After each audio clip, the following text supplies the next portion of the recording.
Issues that most of the West consider long settled after the Cold War have been violently reopened by Mr. Putin. His reprehensible war reminds us that there are still dictatorial state powers ready to use force to impose their will on their neighbors. The reaction to his naked aggression must have come as a great shock to Mr. Putin.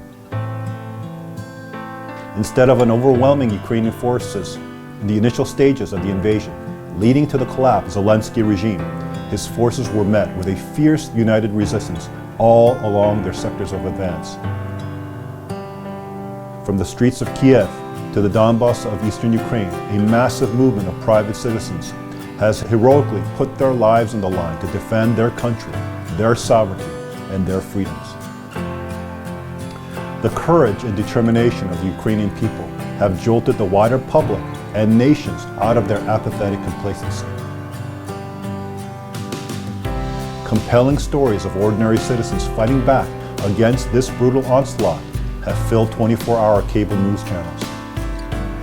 Broad support for the Ukrainian cause has pressed officials in many nations to take action. This international response has not been the weak, divided, rhetorically hot air that Putin must have expected. Instead, it has been resolute and unified, especially among NATO and European Union members. Together with the US and global allies, they have imposed heavy sanctions on Russia and are providing massive amounts of arms and aid to Ukraine's resistance. These leaders recognize that the Ukraine crisis is at its root about a clash of civilizational values. One of universal God-given freedom and rights versus that of statist totalitarianism.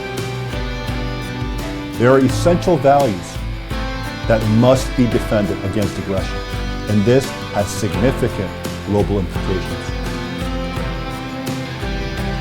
This is a critical juncture at which to demonstrate without doubt that such wars are unacceptable in the 21st century. To do so, the international community must be united and resolute in its response, and Ukraine must prevail.